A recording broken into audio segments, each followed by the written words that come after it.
Ambedkar university Delhi का शोधार्थी हूँ और मेरे शोध का विषय है रजनी तिलक का काव्य और उनका जीवन संघर्ष। जैसा कि हम जानते हैं, उन्होंने अपने जीवन में 2 कविता संग्रह लिखे हैं, पदचाप और हवासी बेचैन युवतियाँ, जो दलित समाज को केंद्र में रखकर लिखे गए हैं। उसमें दलित समाज की चेतना भी विद्यमान है और स्त्री जीवन संघर्ष की। तो इस दृष्टि से देखा जाए तो उसमें दलित विमर्श और स्त्री विमर्श दोनों का समावेश है। तो अब मैं सीधे सीधे टॉपिक पर आता हूँ। हम देखते हैं कि समकालीन जो साहित्य है उसमें विविध प्रकार के विमर्श उभर कर सामने आए हैं और ये विमर्शों का जो दौर है वो सन 60 के आसपास से हम देख रहे हैं, जिसमें दलित विमर्श, वृद्ध विमर्श, किन्नर विमर्श, स्त्री विमर्श, आदिवासी विमर्श, पर्यावरण विमर्श और अन्य ऐसे विमर्श और भी इस कतार में अभी शुरू है, जिसमें पुरुष विमर्श भी अब उभर कर सामने आ रहा है धीरे धीरे। तो इन विमर्शों की जो दूरी है, उनकी आवश्यकता क्यों है, क्यों यह आज भी प्रासंगिक है, इस पर ये सवाल का विषय है। इसका मुद्दा यह है कि ये प्रासंगिक क्यों है। प्रासंगिकता इसकी इसलिए है क्योंकि जो विमर्श हमारे लिए आज प्रासंगिक है वो इसलिए क्योंकि वो विमर्शों का दौर, इस पर विचार करने का निर्णय हमें यह बताता है कि यह समाज में कुछ विषमताएं ऐसी हैं, आज भी फैली हुई हैं, जो समाज को पंगु बनाने की पक्षधर है और उन विषमताओं को तोड़ने हेतु इन विमर्शों का आज संवाद के रूप में हमारे सामने आना आवश्यक है, वो भी एक कुशल और व्यवस्थित संवाद में, ना कि आक्रोश की वाणी में, तू तड़ाक की वाणी में। इसके कुशल संवाद के माध्यम से भी हम हल निकाल सकते हैं और ये विमर्श एक कुशल संवाद का एक अच्छा खासा उदाहरण है। मैं बधाई देता हूँ डॉक्टर तनवर जी को, उन्होंने इन विमर्शों को केंद्र में रखा और इस संगोष्ठी का आयोजन किया।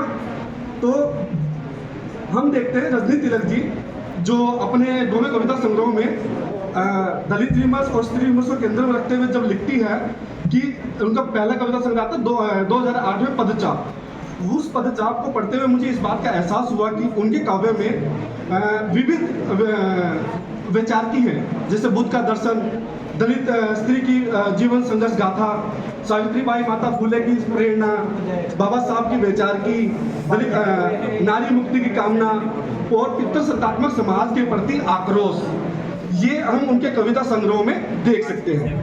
एक तरफ तो उनकी कविता संग्रह में देखते हैं कि उस समय की घटी घटनाओं को उन्होंने आधार बनाया अपनी कविताओं का, तो दूसरी तरफ हम देखते हैं कि वो जो घटनाएं घटी है वो उनसे दुखित कम दिखती है, आहत कम दिखती है, बल्कि उनको एक नई धुरी में, एक नए तरीके से बांधने की कोशिश ज़्यादा करती है कि समाज को मैं किस प्रकार से आईना दिखा सकती हूँ।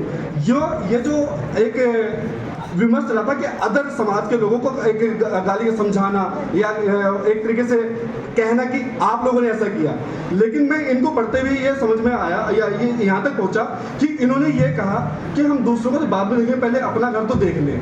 हमारे परिवार में भी, हमारे लोगों में भी ऐसी विषमताएं हैं, पहले उनको दूर करना आवश्यक है, जिसमें हमारा पितृसत्तात्मक समाज हमारा हावी रहा है महिलाओं पर, उसको केंद्र में रखते हुए भी लिखती हैं। उससे पहले वो कहती हैं कि जो हमारा समाज प्रेरणा पाया, जो हमारी महिला प्रेरणा पाके आगे बढ़ रही है, वो प्रेरणा सूत्र क्या है और उसको इतिहास में जगह क्यों नहीं मिली। इतिहास में जगह मिलने का मतलब साहित्य में जगह क्यों नहीं मिली, साहित्य में जगह मिली तो कितनी मिली, ये हम आज भली बातें जानते हैं। जैसे कि हम जानते हैं माता सावित्रीबाई फुले महिला सशक्तिकरण की एक प्रखर नारी के रूप में हम उनको जानते हैं।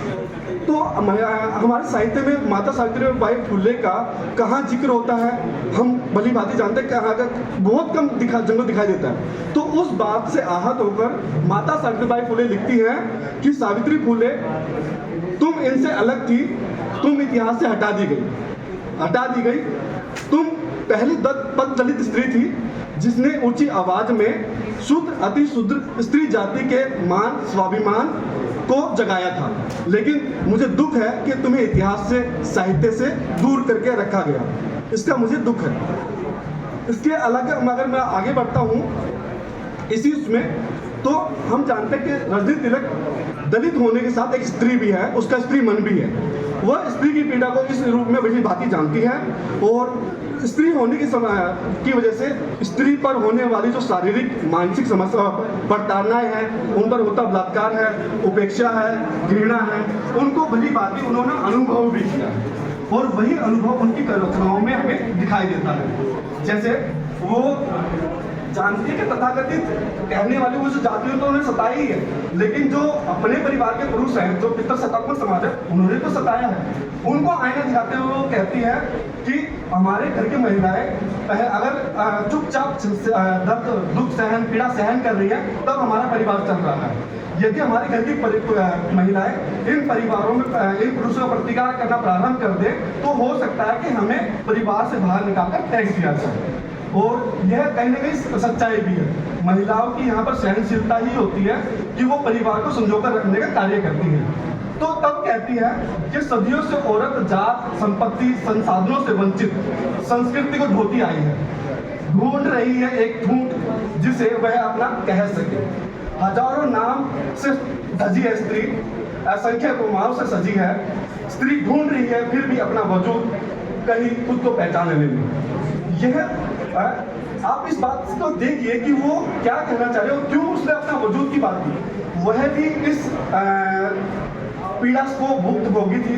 अगर हम देखें तो वो भी एक उनका कविता है, उनकी कविता है मैं छोड़ आई हूँ, मैं पिछला तोड़ आई हूँ। उसमें देखा जाए तो उन्होंने अपने परिवार को छोड़ दिया था एक पारिवारिक हिंसा के चलते हुए। तो वो कहीं ना कहीं वो भी उनके दिमाग में भी कविताओं में वो चीज़ भी उभर कर आती है कि उनके दिमाग में पारिवारिक हिंसा का एक स्वरूप उभर कर सामने आता। तो ये हमारे समाज की भी एक ये कह सकते हैं कि कमी है कि हमें उनको भी देखना जरूरी है। उसके आगे अगर मैं चलता हूँ तो हम जानते हैं कि शहरों में मलिन बस्तियां हैं, वहाँ मलिन बस्तियां हैं, शहरों में मलिन बस्तियां हैं। उन मलिन बस्तियों में कहाँ से लोग आकर रहते हैं? वो कहीं एकदम से आसमान से नहीं करते, वो ग्रामीण क्षेत्रों से सताए हुए मैक्सिमम लोग होते हैं जो उस दरिद्रता भरे जीवन को ग्रामीण शोषण से मुक्ति पाने के लिए शहरी की ओर अपना रुख कर लेते हैं। लेकिन शहरों में उनकी अपनी जमीन नहीं होती है, कोई उनका अपना कारोबार नहीं होता है। तो ऐसी स्थिति में वो शहरों की ओर रुख तो कर लेते हैं, लेकिन रहने के लिए उनके पास जब जमीन नहीं होगी तो कहाँ रहेंगे?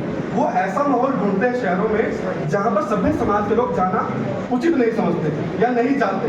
तो जैसे मलिन बस्तियां हो गई, नाले के किनारे हो गए, रेलवे स्टेशन फाटक के सामने हो गई, तो वहाँ धीरे धीरे वो अपनी बस्तियां बसाना शुरू करते हैं। लेकिन हमने कभी सोचा कि वो मलिन बस्तियों में गंदगी में रहना पसंद कर रहे थे, गाँव में क्यों नहीं रहना पसंद करते? इस ओर ध्यान देने की जरूरत है कि क्यों आखिर वो गांव छोड़ रहे हैं, ऐसा क्या कारण है उन्होंने गांव छोड़ दिया और अपने मलिनता भरे जीवन में जीने को वो खुश है, लेकिन गांव में रहने को खुश नहीं है। वो ये निराला वाला गांव नहीं है, केदारनाथ वाला गांव नहीं है, यहाँ दलित समाज का गांव है। उसको उस दृष्टि से देखने की जरूरत है और उस दृष्टि से समझने की जरूरत है। तो इस ओर मैं आपका ध्यान आकर्षित करना चाहता हूँ, क्योंकि रजनी तिलक भी कहीं ना कहीं उस समाज से जुड़ी हुई थी और उन्होंने उस पीड़ा को देखा है, अपने समाज की पीड़ा को सराहा है। अगर हम आगे चलते हैं तो उसमें अगर इनकी जो कविताएं हैं, समाज में जो महिलाएं विभिन्न जातियों में, ऐसे समाज में, दलित समाज में जो महिलाएं हैं उनकी अलग अलग स्थितियां हैं। जैसे धोबी समाज की, भंगी समाज की, सांसी समाज की, है ना, चमार समाज की, उनकी महिलाओं की स्थिति भी अलग अलग है। तो एक सांसी समाज की स्थिति का जिक्र करते हुए वो कहती हैं कि मुझे कहते हैं सांसी, मैं तुम्हारी बदनाम, मैं इस समाज की बदनाम औरत, मैं थोड़ी शराब बेचती हूँ, मैं थोड़ी शराब बनाती हूँ और मेरे बच्चे बेचते हैं, जिसे पीकर तीसरी दुनिया के मर्द तमाम खटे बेकार बेजार हुए हमें अभिशप्त करते हैं। तो उसको किस प्रकार से, यानी इन चीज़ों को किस प्रकार से हम दूर कर सकते हैं, इस और हम इस संगोष्ठियों के माध्यम से, इन विमर्शों के माध्यम से समझने की कोशिश करते हैं। और यह मैं समझ पा रहा हूँ कि हम कहीं ना कहीं अंतिम समय तक आते हैं, किसी न किसी निष्कर्ष पर भी पहुँचेंगे।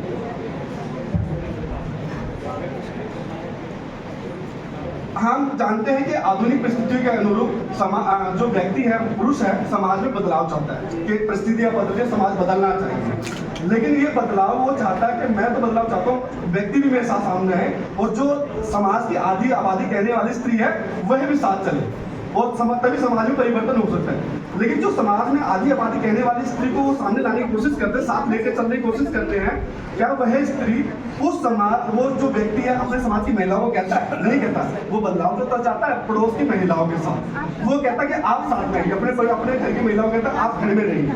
ऐसा क्यों? क्या वो जो उसके घर की महिलाएं हैं, माताएं हैं, बहनें हैं, परिवार की अन्य जो रिश्ते में रखती हैं, क्या उनको आज़ादी नहीं चाहिए? क्या उनको हक नहीं चाहिए? क्या उनको अधिकार नहीं चाहिए? तो क्या ये सारी चीज़ें हम देखते हैं, समझते हैं, लेकिन हम कहीं उसको बोल नहीं पाते, समझा नहीं पाते। क्यों भाई? आपके परिवार की महिलाएं तो महिलाएं हैं, उनको भी साथ लेके चलिए। अगर आपको सम्मान की जरूरत है और स्वाभिमान की जरूरत है, आपकी स्वतंत्रता है, तो उन महिलाओं की स्वतंत्रता भी स्वतंत्रता है। आप इस बात को भी समझिए। तो तब वो कहती है,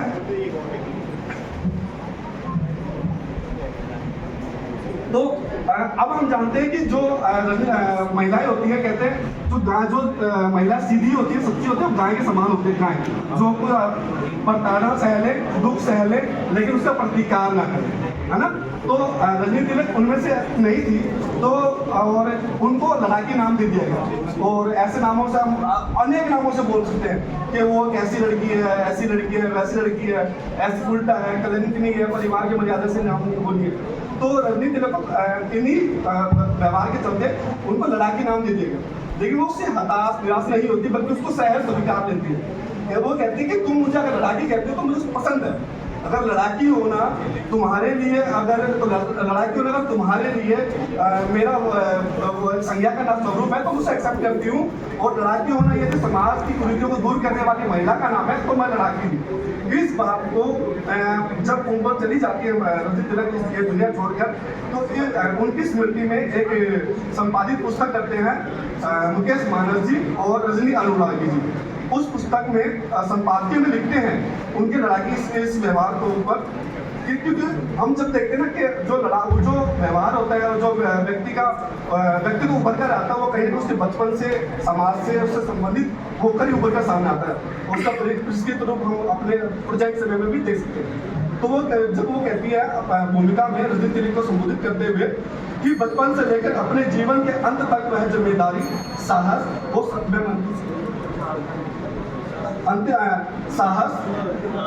जिम्मेदारी, संघर्ष के जिन मूल्यों को स्थापित करती है, वे अपने घर की चारदीवारी से उसके खुद के जीवन, घर परिवार से शुरू होकर समाज और देश दुनिया की सीमाओं पर पार चलते आ रही है। अब अपने अधिकारों की बात तक न उठा पाने वाली लड़की आगे चलकर खुद को लड़ाकी कहलाती है, और यही लड़ाकीपन उनको अन्य स्त्रियों से अलग भिन्न बनाता है।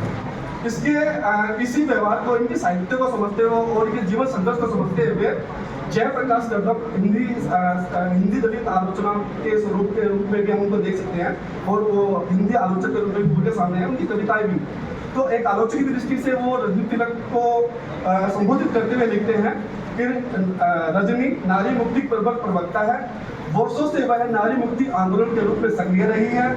विभिन्न मंचों से अपने व्याख्यानों में, लेखों में उसने अस्मिता के विचार और उसकी पक्षधरता को हमेशा रूपायित किया है, उसकी पक्षधरता परिलक्षित की है। आगे मैं अब बस निष्कर्ष पढ़ना चाहता हूँ कि जब हम देखते हैं कि इनकी कविताओं का निचोड़ देखते हैं, तो इसमें दलित विमर्श भी है, स्त्री विमर्श भी है, बहुजन नायक नायिकाओं के प्रति आदर सम्मान भी है, और उनके प्रति कृतज्ञता भी है। गौतम बुद्ध का दर्शन भी हमें इनमें दिखाई देता है, और इनकी कविताओं में सर्वजन हिताय सर्वजन सुखाय का संदेश हमें पर्याप्त मात्रा में मिलता है। और इन्हीं शब्दों के साथ मैं अपनी वाणी को विराम देता हूँ। धन्यवाद, शुक्रिया।